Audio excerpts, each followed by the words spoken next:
এরকমভাবে সালাদের চাটনি বানালে খেতে দুর্দান্ত স্বাদ লাগবে। লাস্টে দেখানো হবে কীভাবে বানায়। প্রথমে আমরা শসা কেটে নেব চিকন চিকন করে।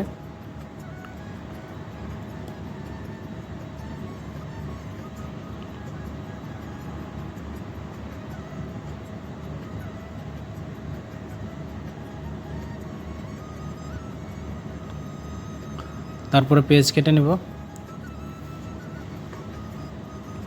ফালা ফালা করে নিয়ে নেব পেঁয়াজ কেটে ভালো করে।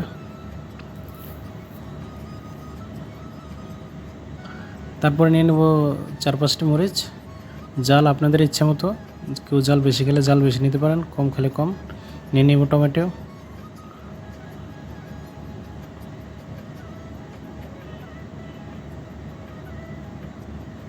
তারপরে নিয়ে নিলাম ধনিয়া পাতা। সালাদে ধনিয়া পাতা না হলে সালাদের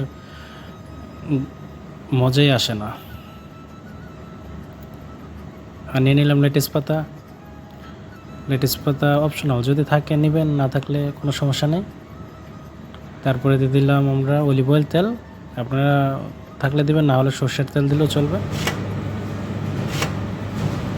এটা একটু বুঝে শুনে করতে হবে, যেদিক দিয়ে টান দেবেন একবারে টান দিতে হবে, দুবার টান দিলে ওই জায়গা দিতে হয়ে যাবে।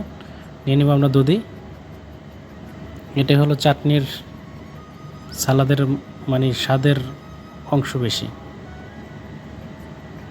যে প্রসেসে দেখেছে, যে প্রসেসে করলে ইনশাল্লাহ সালাদ দুর্দান্ত স্বাদ হবে।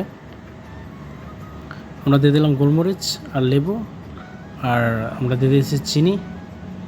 চিনি অপশনাল, কেউ যদি খান তাহলে নেবেন, আর না খেলে সমস্যা নেই। আর দিয়ে দিয়েছি আমরা লবণ দিয়ে মিক্স করে নেবেন ভালো করে। আমাদের এটা গাঢ় হয়ে গেছে দইটা, তাই আমরা একটু পানিতে একটু পাতলা করে নিতেছি, পাতলা করে নেবেন।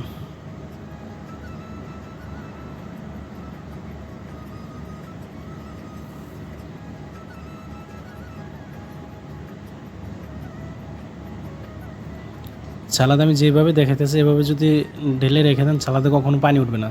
যেদিক দিয়ে খাবেন সেদিক দিয়ে শুধু একটু নিয়ে নেবেন, এক সাইড করে নিয়ে নেবেন, খালাস। তাহলে আপনার সালাদ লং টাইম পর্যন্ত রাখতে পারবেন।